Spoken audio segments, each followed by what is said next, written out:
जय हिंद दोस्तों। तो आज हमारी एसएससी जीडी की स्टैटिक जीके की थर्ड क्लास।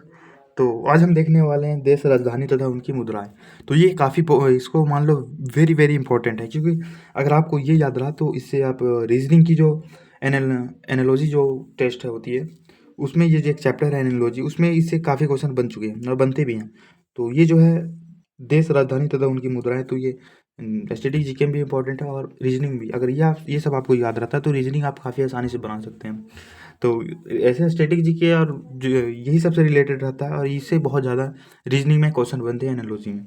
तो चलिए इसको देख लेते हैं। इसमें इंपॉर्टेंट तो सभी हैं, पर आप एक चार्ट बना के इसे 3 से 4 बार, इसकी नोट्स में टेलीग्राम पे दे दूंगा, तो आप इसे 3 से 4 बार पढ़ लेना।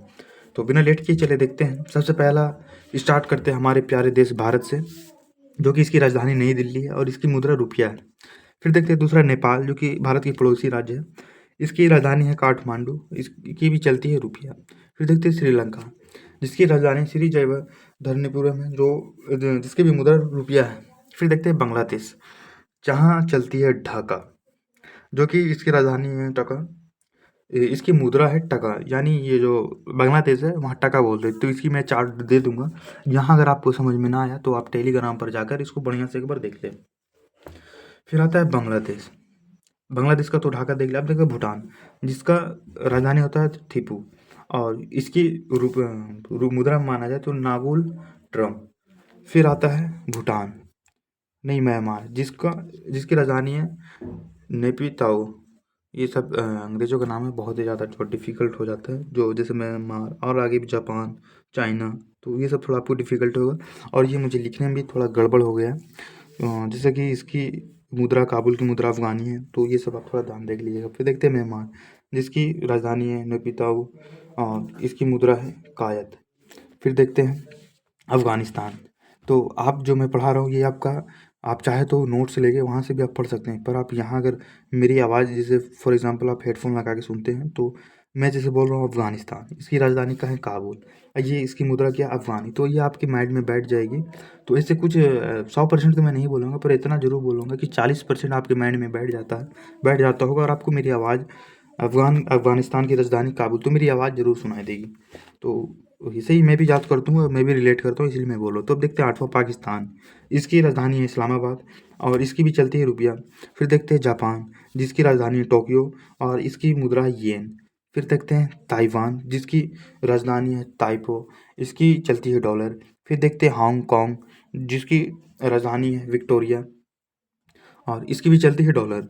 फिर देखते हैं मंगोलिया, जिसकी राजधानी है उलान बटोर और इसकी चलती है मुद्रा में तुगारिक तुगारिक। और फिर देखते हैं 13वां, जो उत्तर कोरिया, जिसकी राजधानी है प्योंगयांग। काफ़ी इंटरेस्टिंग हो जाती है नाम भाई। तो इसकी मुद्रा है यान। फिर देखते हैं उत्तर कोरिया हो गया दक्षिण कोरिया, जिसकी राजधानी है सियोल और इसकी मुद्रा है वान, इसकी भी मुद्रा वान, उत्तर कोरिया की भी मुद्रा वान। फिर देखते हैं कजाकिस्तान की राजधानी अस्ताना, इसकी मुद्रा टेंगे। फिर देखते हैं 16वां, तुर्कमेनिस्तान, इसकी राजधानी क्या है अर्गाबाद, इसकी मुद्रा मानद। फिर देखते हैं 17वां, उनको उनककिस्तान, इसकी राजधानी ताराकंद, इसकी मुद्रा सोम। फिर देखते हैं 18वां, मंगोलिया, इसकी राजधानी उलानंद बुटोर, इसकी रुपया तुगरिक। इसकी चार्ट मैं दे दूंगा, और यहाँ समझ में नहीं आया तो आप वहाँ से देख दोबारा रिवीजन कर लीजिएगा। ये बहुत इंपॉर्टेंट है, रीजनिंग में भी इससे क्वेश्चन बनते हैं। फिर 19वां देखते हैं ताजिकिस्तान, जिसकी राजधानी यूसम्बे है और इसकी सिक्का यानी मुद्रा सोम। फिर देखते हैं किर्गिस्तान, जो कि इसकी राजधानी बिश्केक है और इसकी भी मुद्रा सोम है। तो ये स्ट्रेटेजी के थोड़ा बोरिंग हो जाता है, क्योंकि इसमें ना कोई कहानी है, बस इसमें सिर्फ याद ही करना रहता है। पर इसमें आप कंफ्यूज होंगे कि क्या इंपॉर्टेंट है क्या नहीं। तो इसमें आपको याद ही करना पड़ेगा। बाकी जैसे ज्योग्राफी है उसमें समझा जाता है, हिस्ट्री एक कहानी जैसा आप रिलेट करके याद कर सकते हैं। बाकी इसमें वैसा कोई सीन नहीं है, इसमें आपको याद करना ही पड़ेगा और इससे याद करने से आपका बहुत बेनिफिट है। तो देखते हैं 21वां में आया था इंडोनेशिया, जो कि नुस्तार है, बाकी ये मैं अब छोड़ो, काफ़ी ज़्यादा टाइम हो जाएगा, आपका भी बर्बाद और मेरा भी बर्बाद। तो आप ये सब देख लीजिएगा, कंबोडिया, इजराइल, मलेशिया, ईरान, तुर्की, फ़िलिस्तीन, सिंगापुर, मालदीव, सऊदी अरबिया, ये सब की रियाद, इसकी राजधानी रियाद, ये सब आप जब मैं पीडीएफ डाल दूंगा आप अच्छे से देख लें। ये यहाँ पे आप स्क्रीनशॉट ले लें, मैं ऐसे कर ले रहा हूँ और इसको आप अच्छे से देख लीजिएगा। फिर जॉर्डन का अमला, तो ये सब रूस काफ़ी इंपॉर्टेंट देश है। बाकी हमारे देश तो कुल 193 है, पर उसमें जो इम्पोर्टेंट है उसी को हम पढ़ना है। तो कुल मिला के हमारे पास ये सब इम्पोर्टेंट देश है और उनकी राजधानी और उनकी सिक्के जो वेरी वेरी इंपॉर्टेंट है, तो इसको आप रट लीजिएगा फॉर एग्जाम्पल।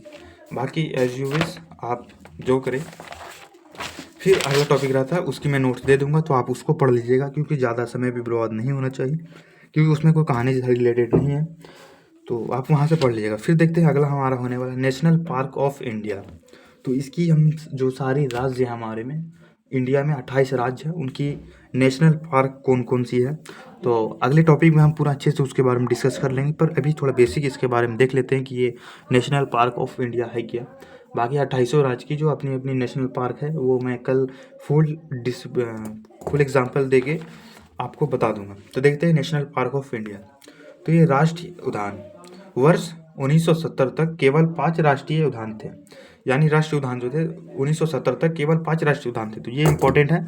आप मैं बोल रहा हूँ स्टैटिक जीके समझने वाली नहीं, इसे रटने वाली आप समझ लीजिए। पर आप ज़्यादा रिवीजन करेंगे तो आपके माइंड में छप जाएगी, क्योंकि छोटा सा हमारा माइंड है और इतने सिलेबस होते हैं, तो आप समझने की ज़्यादा कोशिश करें, रिवीजन 1-2 बार करें। भाई इतना छोटा नोट्स है, आप टेलीग्राम पे 5 मिनट भी नहीं लगेगा, आप आराम से रिवीजन कर लोगे।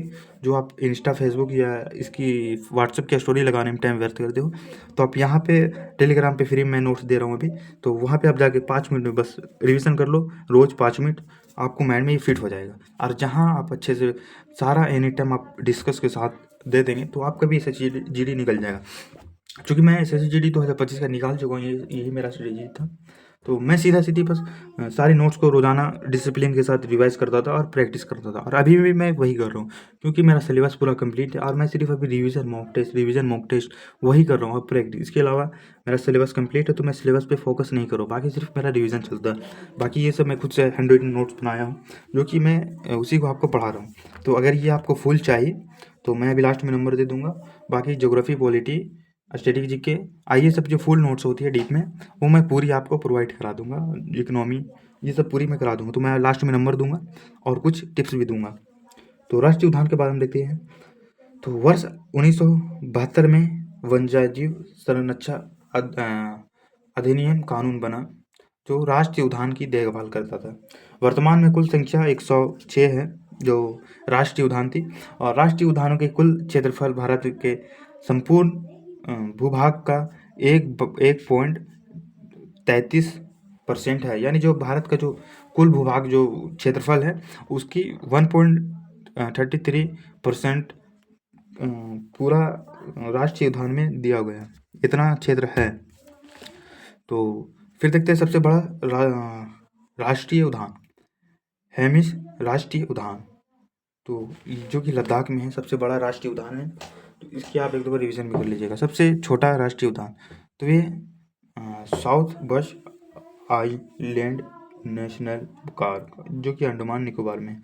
साउथ बश आइलैंड, जो कि अंडमान निकोबार में है। तो आज मैं यहीं कंप्लीट कर दूंगा, बाकी इधर पॉलिटी हो जाता है, तो आप इसके नोट्स दे दूंगा, इसको आप अच्छे से पढ़ लीजिएगा। बाकी कल मैं नेशनल पार्क ऑफ इंडिया के फुल डिटेल में मैं बता दूंगा, जो कि 28 राज्य का जो सब इम्पोर्टेंट पार्क है उसके बारे में बता दूंगा। तो इसकी आप फिर से एक बार रिवीजन कर लें, और टेलीग्राम पे बायो में लिंक दे दूंगा, वहाँ जाकर नोट्स ले लें। तो मिलते हैं नेक्स्ट वीडियो में। जय हिंद।